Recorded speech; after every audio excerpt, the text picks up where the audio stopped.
Assalamualaikum warahmatullahi wabarakatuh. Bismillah. Innal hamdalillah nahmaduhu wa nasta'inuhu wa nastaghfiruh wa na'udzu billahi min shururi anfusina wa sayyiati a'malina. May yahdihillahu fala mudilla lahu wa may yudlil fala hadiya lahu. Asyhadu an la ilaha illallah wahdahu la syarika lahu wa asyhadu anna Muhammadan abduhu wa rasuluh. Wa sallallahu ala nabiyyina Muhammadin wa ala alihi wa ashabihi wa man tabi'ahum bi ihsanin ila yaumiddin. Wa qala Allah ta'ala fi kitabil karim, ya ayyuhalladzina amanu taqullaha haqqa tuqatih wa la tamutunna illa wa antum muslimun. Ya ayuhan nas ittaqu rabbakum alladhi khalaqakum min nafsin wahidah wa khalaqa minha zawjaha wa batha minhuma rijalan katsiran wa nisaa. Wattaqullaha alladhi tasaaluna bihi wal arham innallaha kana 'alaykum raqiba. Ya ayyuhalladzina amanu taqullaha wa qulu qawlan sadida yuslih lakum a'malakum wa yaghfir lakum dhunubakum wa may yuti'llaha wa rasulahu faqad faza fawzan 'azima. Ayyuhal ikhwah azinallahu wa iyyakum jami'an. Marilah dengan kesempatan yang sangat berbahagia ini kita sama-sama bisa mendatangi majelis yang Allah ridha insyaallah, yakni bisa menghadiri Jumat bersama dalam majelis yang Allah ridhoi. Ayyuhal ikhwah azinallahu wa iyyakum jami'an. Marilah kita panjatkan rasa puji syukur kita kepada Allah Subhanahu wa taala dengan merealisasikan rasa syukur kita, yakni mewujudkan untuk selalu mendekatkan ketakwaan kita di sisi Allah Subhanahu wa taala. Karena ketakwaan inilah yang akan membawa kita nantinya bisa selamat dunia dan akhirat. Ayo ikhwah, dengan ucapan wa qulu qawlan sadida, banyak orang yang mengatakan wa qulu qawlan sadida. Maksud dan tujuannya apa? Wa qulu qawlan sadida. Wakilah diceritakan, wakilah dikatakan di sini adalah qaulu la ilaha illallah, yakni mengucapkan lafaz la ilaha illallah. Wakilah dan juga dikatakan yuwafiqu zahirun batinah, yaitu antara zahir dan batin itu mencocokinya, jadi tidak ada perselisihan di antara zahir dan batinnya. Kemudian dan juga dikatakan lagi, yakni cuma mengharapkan yakni wajah Allah Subhanahu wa taala. Jadi banyak hal tentang masalah ini para ulama mentafsirkan tentang masalah qaulan sadida. Akan tetapi insyaallah kalau kita benar-benar mengamalkan yakni qaulu la ilaha illallah di sini, maka janjinya Allah Subhanahu wa taala yuslih a'malakum. Dengan sendirinya Allah di situ akan membagusi daripada amal-amal kalian. Kalau orang tanpa ketakwaan, maka jangan harap kebaikan akan terwujud padanya. Kalau sudah Allah memperbaiki daripada amal kalian, wa yaghfir lakum dzunubakum, dan Allah akan mengampuni daripada dosa-dosa kalian. Dilanjutkan lagi dalam ayatnya, wa may yuti'llaha wa rasulahu faqad faza fawzan 'azima. Dan barang siapa yang taat pada Allah dan Rasulnya, maka janjinya Allah faqad faza fawzan 'azima. Di situ ada kalimat syarat. Kalau kalimat syarat di situ pasti ada jawabnya, faqad faza. Maka sungguh orang tersebut akan mendapatkan sebuah akan mendapat sebuah keberuntungan, fawzan azima, yang sangat besar sekali. Ayyuhal ikhwah azinallahu wa iyyakum jami'an. Marilah kita dengan kesempatan yang sangat berbahagia ini di hari-hari Jumat yang sangat dimuliakan oleh Allah Subhanahu wa taala, kita selalu meningkatkan hati kita, meningkatkan jiwa kita untuk selalu mendekatkan kepada Allah Subhanahu wa taala. Ayyuhal ikhwah azinallahu wa iyyakum jami'an. Kemudian marilah kita juga selalu memanjatkan salawat kita, selalu mengucapkan salawat kepada baginda Muhammad sallallahu alaihi wasallam. Karena mengucapkan salat pada baginda merupakan rasa dan tanda bukti kita kecintaan kepada baginda Muhammad sallallahu alaihi wasallam, walaupun tanpa iringan dan lain sebagainya, tapi di waktu dan saat di mana kita mampu dan di mana kita ada salah, kita selalu mengucapkan salawat kepada baginda Muhammad sallallahu alaihi wasallam. Ayyuhal ikhwah azanallahu wa iyyakum jami'an.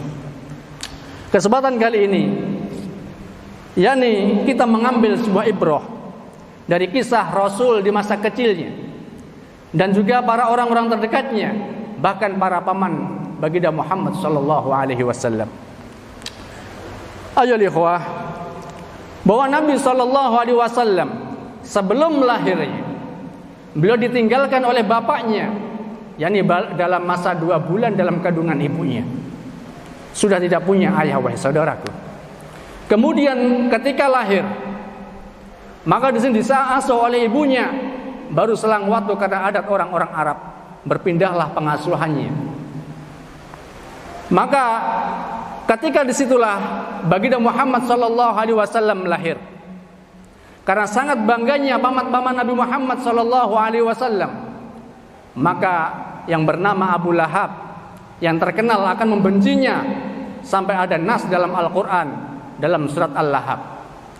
Karena sangat bahagianya dan bangganya, sampai Abu Lahab pun memerdekakan budaknya, yakni bernama Suhaibah al-Aslami. Ini kecintaan beliau ketika lahir baginda Muhammad sallallahu alaihi wasallam.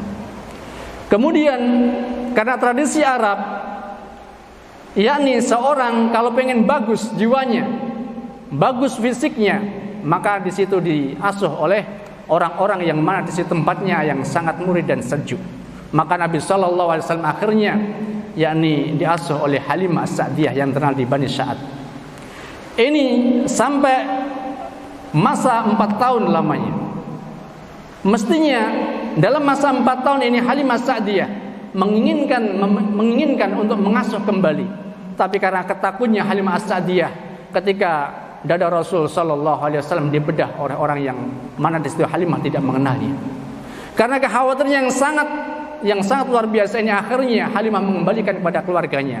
Akhirlah kembali lagi ke pengasuhan ibunya sendiri, yakni Halimah, dan dibantu oleh Ummu Aiman yang terkenal dengan nama Barakah binti Sa'labah. Ayyuhal ikhwah azanallahu wa iyyakum jami'an. Dalam masa kesenangan baginda Muhammad sallallahu alaihi wasallam diasuh oleh ibunya, baru 2 tahun ibunda baginda Muhammad meninggal dunia. Subhanallah. Kalau kita melihat sejarah ini, dari seorang anak kecil sebelum lahir tidak tahu orang tuanya, baru 6 tahun senang-senangnya, 2 tahun diasuh oleh ibunya pun ibunya meninggal. Ini menandakan ayyuhal ikhwah, seorang anak dan juga kita semua tidak boleh bergantung kepada selain Allah Subhanahu wa taala. Kalau seorang bergantung kepada makhluk-makhluknya Allah Subhanahu wa taala, hatta itu yang tercinta, hatta itu yang paling dicintai, semua itu pasti akan musnah. Maka pegangan kita adalah cuma bergantung kepada Allah Subhanahu wa taala. Ayyuhal ikhwah azanallahu wa iyyakum jami'an. Setelah sepeninggal daripada ibunda baginda Muhammad sallallahu alaihi wasallam, maka dengan rasa kasih dan sayangnya kakeknya Abdul Muthalib dengan nama asli Saibah. Dan di sini pula pada fitrah seorang manusia, kecintaan seorang kakek itu biasanya tertuju pada cucunya, bukan pada anaknya lagi. Ini sebuah fitrah. Maka disinilah kasih sayangnya Abdul Muthalib melebihi daripada anak-anaknya. Bahkan ketika Nabi Muhammad SAW menduduki tempat yang mana tidak setiap orang bisa duduk tempat tersebut, maka Abdul Muthalib mengiyakannya. Subhanallah, ini merupakan kecintaan daripada Abdul Muthalib. Dengan kasih sayang sangat penuh Abdul Muthalib, dengan jangka yang 2 tahun pula sampai umur 8 tahun, Abdul Muthalib pun meninggal dunia. Baru senang-senangnya ditimang-timang oleh kakeknya, akhirnya ternyata pun meninggal dunia. Jadi ternyata di sini orang-orang yang dicintai Rasul sallallahu alaihi wasallam itu meninggal pada waktu pas cinta-cintanya. Kemudian sebelum sepeninggal daripada Abdul Muthalib, karena umumnya beda antara anak-anak Abdul Muthalib atau istilahnya paman-paman baginda Muhammad sallallahu alaihi wasallam. Ini pada umumnya mereka sudah punya keluarga, pada umumnya sudah punya kedudukan. pada umumnya sudah mempunyai kegiatan-kegiatan yang sangat menyibukkannya. Maka disinilah di antara mereka ketika ajal mau datang pada Abdul Muthalib, maka berkumpullah para anak-anak Abdul Muthalib. Diumumkan siapa yang mau mengasuh daripada keponakanmu ini atau cucu saya. Maka di antaranya Abu Lahab mengatakan, "Ya Abi, serahkan Muhammad kecil padaku, saya akan siap mengasuhnya." Tapi apa jawaban Abdul Muthalib? Abdul Muthalib mengatakan, "Wahai anakku Abu Lahab, kamu tidak sanggup, kamu tidak bisa karena urusanmu dalam masalah dunia, tentang masalah jabatan, tentang masalah harta benda yang sangat melimpah. Saya khawatir Muhammad kecil ini nanti tidak terurus." Setelah tertolak, kemudian Hamzah pun menawarkan diri, "Wahai Abi, serahkan Muhammad kecil kepadaku." Maka akhirnya jawaban Abdul Muthalib pun singkat, "Wahai Hamzah, kamu adalah tidak punya anak dan kesenanganmu adalah berburu. Bagaimana dengan keponakanmu nanti? Kamu sebaiknya adalah menjadi pelindung di waktu senang dan susahnya." Kemudian jawaban ketiga dari Abbas, yakni juga anak Nabi Muhammad anak daripada Abdul Muthalib, dia pun mengatakan, "Ya Abi, serahkan Muhammad kecil ini padaku." Maka dijawab pula oleh Abdul Muthalib, "Wahai Abbas, kamu anakmu ini banyak sendiri, apakah kamu mampu ini?" Maka dengan keraguan akhirnya pun ditolak daripada permintaan daripada Abbas radhiyallahu anhu. Kemudian yang terakhir adalah Abu Thalib. Abu Thalib ini pun meminta kepada Abdul Muthalib, "Wahai Abi, serahkan Muhammad kecil padaku." Dengan pertimbangan yang matang akhirnya Abdul Muthalib pun mengiyakannya. Tampak kesenangan dan bingarnya karena ada estafet pengasuhan di antara kakeknya berlanjut kepada pamannya. Ayyuhal ikhwah azinallahum wa iyyakum jami'an. Berarti di sini Nabi Muhammad SAW mulai 8 tahun hingga sampai dewasa berarti mengikuti pamannya Abu Thalib. Tahukah antum di sini yang kamu ketahui? Berarti selok-belok daripada baginda Muhammad SAW, Abu Thalib sudah mengenalnya. Bahkan ketika umur 12 tahun ketika diajak ke Buhairah atau diajak ke Sam, yaitu bertemu dengan pendeta bernama Buhairah. Dan di situ ada tanda-tanda kebaikan, ada tanda-tanda kenabian bagi Nabi Muhammad SAW. Ada asap yang sangat gelap di atas awan, yang menaungi bagi dari Muhammad SAW. Pohon-pohon pun merundukkan ketika dia berteduh, dan ini terketahui oleh Buhairah. Dan ini menandakan ada sebuah kebaikan yang sangat luar biasa pada baginda Muhammad SAW di masa kecilnya. Kemudian akhirnya Buhairah menanyakan, apakah ada orang yang bernama ciri-ciri demikian dan demikian. Akhirnya dijelaskan. Ternyata alhamdulillah, biiznillah, akhirnya terungkaplah siapa sebenarnya. Maka akhirnya disitulah Abu Thalib mengenal daripada sisi dan sosok baginda Muhammad SAW. Berarti apa? Walhasil akhirnya disuruh pulang untuk kembali ke negaranya. Dikhawatirkan orang-orang Yahudi akan membunuhnya. Berarti ini apa intinya, nak? Abu Thalib adalah mengenal daripada sosok yang akan menjadi nabi, yang akan menjadi penerang dunia. Ayyuhal ikhwah azanallahu wa iyyakum jami'an. Kemudian berlanjut, langsung singkat cerita sampai ke pernikahannya dengan Khadijah radhiyallahu anha. Bahkan sampai Nabi Muhammad SAW mendapatkan bislit, mendapatkan wahyu dari Allah Subhanahu wa taala untuk mengemban risalah, untuk mengemban agama Allah Subhanahu wa taala. Dan begitu pula tidak pula terkurangi rasa kasih dan sayangnya baginda Muhammad rasa kasih sayangnya Abu Thalib kepada Muhammad sallallahu alaihi wasallam. Sampai ada negosiasi antara orang kufar, antara orang-orang Quraisy kufar kepada Abu Thalib ketika dalam mendakwakan tentang masalah Islam. "Wahai Abu Thalib, keluarkanlah Muhammad tadi. Nanti apa yang kamu minta saya kasih," istilahnya demikian. Pokoknya rujukan dan rujukan. Maka dikatakan spontan oleh Abu Thalib, "Wahai Abu Lahab, wahai Abu Jahal, tidakkah kamu tahu ini adalah amanah saya sudah mengemban tugas dari bapak saya. Dan apakah yang disampaikan Muhammad itu melukai hati Anda? Apakah yang disampaikan Muhammad pernah menyindir berhala-berhala Anda? Apakah yang disampaikan Muhammad itu bertentangan dengan risalah-risalah apa yang kamu ada? Pada intinya di sini Abu Thalib adalah melindungi baginda Muhammad sallallahu alaihi wasallam, baik jiwa dan raganya. Subhanallah. Kalau kita bandingkan saat-saat ini, ya, padahal kalau kita melihat dan masa tragisnya dalam sejarah, Abu Thalib meninggal dalam apa? Ke dalam kafir, ke dalam tidak mengenal ad-dinul Islam. Subhanallah waliyadzubillah. Ayo ikhwah, azanallahu wa iyyakum jami'an. Maka di sini ada riwayat, bahkan memang di sini ada persimpang siuran, bahkan dikalang dalam kitab-kitab orang Syiah dan sebagainya. Di situ bahwa Abu Thalib dalam keadaan Islam tapi dalam sembunyi-sembunyi. Tapi di sini adalah dengan dasar yang tidak kuat sama sekali.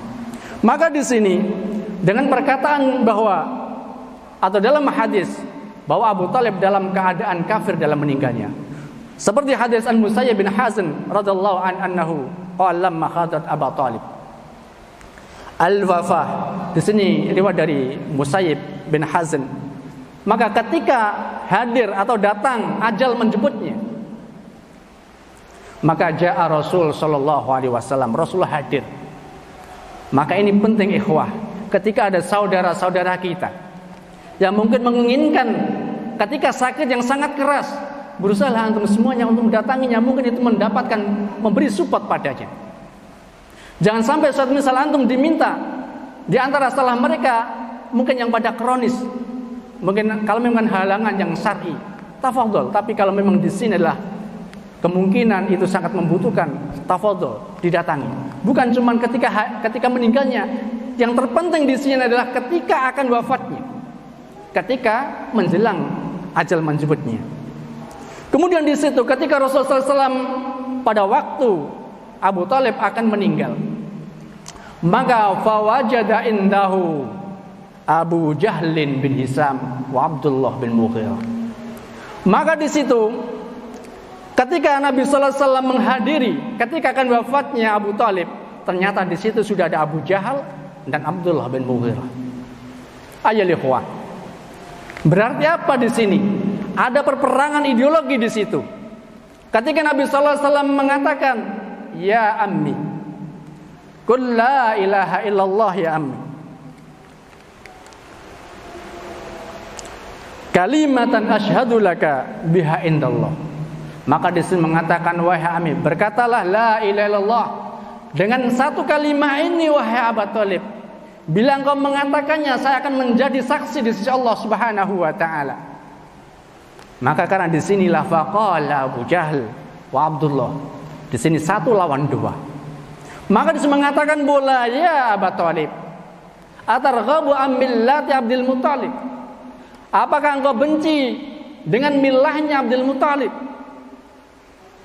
Pada posisi sakarat yang sangat membutuhkan bantuan seorang orang ikhwah, seorang orang yang menadinya Allah Subhanahu wa taala, di sini bingunglah Abu Muthalib. Ayol ikhwah, maka disilah kemudian rafa'lam, maka disini falam yazal Rasul sallallahu alaihi wasallam yu'riduha bi'alai. Maka disini Nabi sallallahu alaihi wasallam selalu mengulang dan mengulang untuk mengajak Abu Thalib untuk mengatakan la ilaha illallah. Begitu pula wa ya'udani tilkal maqal, dan begitu pula kedua orang tadi, yakni Abu Jahal dan juga Abdullah tadi, juga mengulang perkataan tersebut kepada Abu Thalib. Sampai lama di situ dalam perkataan tersebut. Wa akhiruhu, maka dalam akhir perbincangan tersebut, wal iyadu billah, fa aba Abu Thalib. Abu Thalib tidak mau mengatakan la ilaha illallah di akhir penghujung ayatnya. Wal iyadu billah. Maka disinilah mensal Nabi sallallahu alaihi wasallam sampai Nabi sallallahu alaihi wasallam bersumpah, amma wallahi, kata Nabi sallallahu alaihi wasallam, demi Allah, lastaghfiranna laka ma lam unhaan. Demi Allah, saya akan memohonkan ampun kepada Abu Thalib. Saya akan memohon kepadamu wahai Abu Thalib, selagi belum ada larangan untuk mendoakan kepadamu. Maka dengan inilah akhirnya Allah Subhanahu wa taala menurunkan sebuah ayatnya. Ada dua ayat yang terpenting dalam masalah ini. Yang pertama adalah innaka la tahdi man ahbabta walakinallaha yahdi man yasha. Bahwa engkau Muhammad tidak pernah mampu memberikan sebuah petunjuk walaupun orang tersebut adalah engkau sangat cintai. Walakinallaha yahdi man yasha. Akan tetapi siapa yang memberi? Allah Subhanahu wa taala. Berarti apa hikmah di sini? Di antaranya bahwa di antara kita semuanya tidak akan pernah mampu memberikan sebuah hidayah. Walaupun mungkin 1M, 1 triliun atau bahkan miliaran kita kasihkan, tapi kalau hatinya Allah belum menghendaki untuk hidayah, maka tidak akan pernah terwujud sebuah hidayah tersebut. Ayo ikhwah. Kemudian ada ayat yang turun lagi dalam surat, dijelaskan juga maka nabi walladzina amanu ayastaghfiru lil musyrikin. Dan tidaklah pantas bagi seorang nabi dan orang-orang yang beriman untuk memohonkan ampun kepada orang-orang musyrik, walau kana uli qurba, walaupun itu kerabat dekat, mim ba'di ma tabayyana lahum annahum ashabul jahim. Maka setelah di situ ayat-ayat Allah jelas, setelah dalil-dalil dan bukti tercapai padanya, maka apa lahum annahum ashabul jahim. Sudah disitulah tempatnya ada di neraka jahim. Ayo ikhwah azanallahu wa iyyakum jami'an. Berarti inilah menandakan dalil kuat bahwa Abu Thalib adalah meninggal dalam keadaan kafir. Maka di sini pula dengan rasa kasihnya saudaranya, dengan rasa kasihnya Abbas bin Abdul Muthalib mengatakan pada Nabi Muhammad SAW, ya Rasulullah, ma agnaita an ammik. Apakah engkau wahai Muhammad tidak mampu menolong kepada paman wahai Muhammad? Fa innahu kana yahutuka wa yaghdhabu lak. Dan dialah Muhammad yang telah melindungimu, yang telah membimbingmu, dan dia pun memarahi orang-orang yang telah memarahimu. Ini perlindungan daripada Abu Thalib kepada Muhammad sallallahu alaihi wasallam, tapi meninggal dalam keadaan kafir wal iyadzu billah. Maka jawaban Nabi sallallahu alaihi wasallam akhirnya dia mengatakan huwa fi dhahdajil minan nar. Wahai Abbas, Abu Thalib di sini saat ini adalah berada di permukaan neraka. Laula anna, andai kata bukan karena aku wahai Abbas, lakana fid darki asfal minan nar. Sungguh dia berada di paling keraknya api neraka. Waliyadzubillah. Ini menandakan mestinya Abu Thalib ini adalah pada keraknya neraka. Tapi sababiah syafaat Nabi sallallahu alaihi wasallam ini hanya terkhusus adalah buat baginda, ini terkhusus pada Abu Thalib, bukan yang lainnya. Ayo ikhwah azinallahu wa iyyakum jami'an. Terus kira-kira apa hikmah daripada sebuah kisah ini? Yakni di antara kisah runtutan yang panjang kurang lebihnya, yang pertama di antaranya, di antara kita, poin intinya jangan sampai bergantung kepada siapapun kecuali kepada Allah Subhanahu wa taala. Terutama dalam menegakkan agama tauhid, terutama dalam menegakkan ad-dinul Islam. Walaupun di situ silih berganti teman, walaupun di situ silih berganti perlindungan, walaupun di situ silih berganti apalah yang di sekitar kita, akan tetapi dakwah tauhid tetap kita berdoa kepada Allah Subhanahu wa taala, hanya berlindung dan takut kepada Allah Subhanahu wa taala saja. Kemudian yang kedua di antaranya, andai kata di situ, mungkin di situ yang namanya di antara teman, mungkin ada yang membahagiakan, ada yang power, ada yang kuat. Katakanlah di situ ma ja'alallahu illa busralakum. Kemudian di situ adalah Allah jadikan bantuan tersebut hanyalah sebagai penggembira buat kalian semuanya. Walitatma'inna qulubukum. Dan di situ hanya menenangkan sesaat hati kalian. Tapi ingatlah, wa man nasru illa min indillahil azizil hakim. Pada hakikatnya semua pertolongan dan rentetan perjalanan tersebut itu hanyalah pertolongan dari Allah Subhanahu wa taala. Orang yang diutus untuk menemani mungkin nanti ganti, tapi pada hakikatnya semua tersebut adalah dari Allah Subhanahu wa taala. Ini yang perlu dijamkan di antara kita. Maka siapapun yang keluar, kita tetap semangat. Kita berusaha untuk memacu diri kita. Karena itu sebuah wasiat dan perjalanan, apabila kita keluar pasti Allah akan menggantikannya. Keluar lagi pasti Allah akan menggantikannya lagi, dan seterusnya sampai nanti akhir kiamat. Maka berusaha untuk semakin mungkin, walaupun ribuan manusia menghujat dan menghentinya, tapi insya Allah kalau pertolongan Allah datang, maka siapapun tiada orang yang mampu membendungnya. Kemudian di antara hikmahnya bahwa di sini kalimat la ilaha illallah ini yang terpenting di antara kita untuk kokoh dan sabit dan mensabitkan di dalam hati kita untuk selalu berzikir, untuk selalu mengingat Allah SWT dengan qaulu la ilaha illallah. Karena ketika kita akan mati, disuguhkan rumah yang mewah, disuguhkan mobil yang lek katakanlah, tapi tanpa pegangan lafaz la ilaha illallah sia-sia.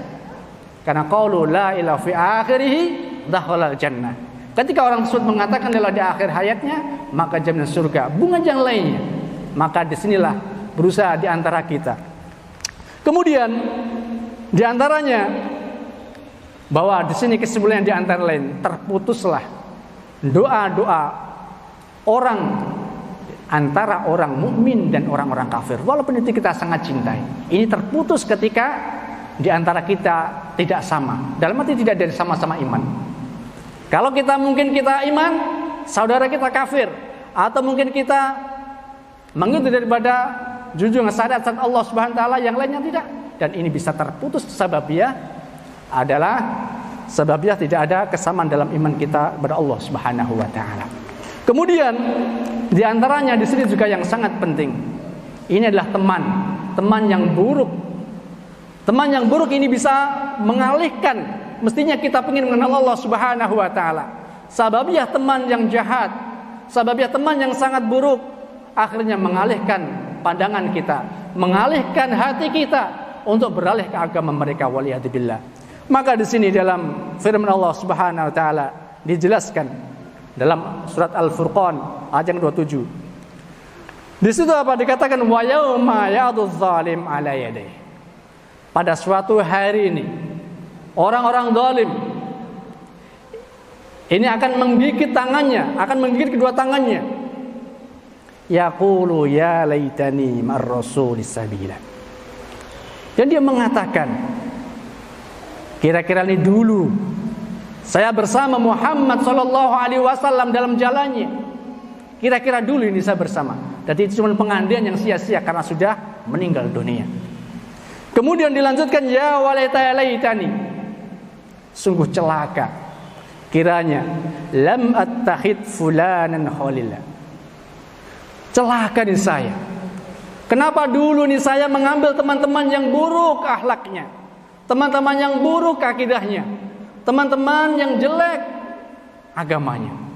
Maka disilam atflan laqad adallani anil dzikri, yang mana orang-orang tersebut hanya bisa menyesatkanku dari Al-Quran, dari kitabullah, dari sunnah-sunnah Nabi Muhammad sallallahu alaihi wasallam.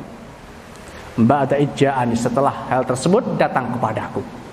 Wa kana syaitan lil insani khadula. Dan setan di sini tidak mau menolong ketika sampean sudah tersesat. Sampean sudah masuk dengan Allah Subhanahu wa taala, maka setan akan tertawa. Setan akan berbangga karena punya teman. Waliyadzubillah. Dan mestinya masih banyak hikmah-hikmah yang luar biasa tentang masalah kisah ini. Ayyuhal ikhwah, azanallahu wa iyyakum jami'a. Aqulu qawli hadza fastaghfirullahal li wa lakum innahu huwal ghafurur rahim.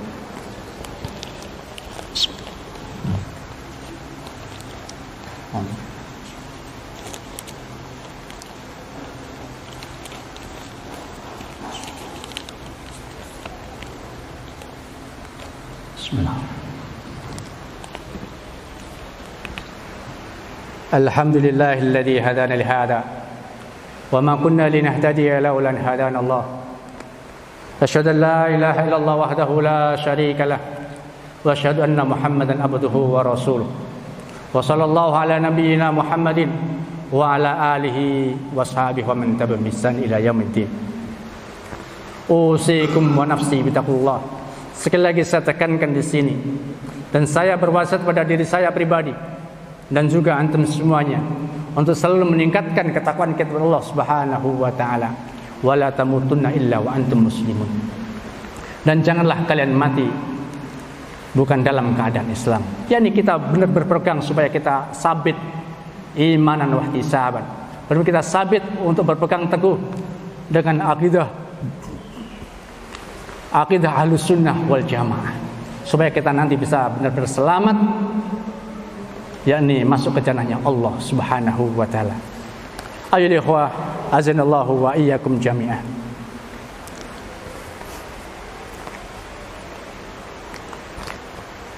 Marilah kita bersalawat kepada baginda Muhammad sallallahu alaihi wasallam, karena Allah dan Rasulnya pun bersalawat, innallaha wa malaikatahu yusholluna 'alan nabi. Ya ayyuhalladzina amanu shallu 'alaihi wa sallimu taslima. Allahumma shalli ala Muhammad wa ala ali Muhammad kama shallaita ala Ibrahim wa ala ali Ibrahim fil alamin innaka Hamidum Majid. Wa barik ala Muhammad wa ala ali Muhammad kama barakta ala Ibrahim wa ala Ibrahim fil alamin innaka Hamidum Majid.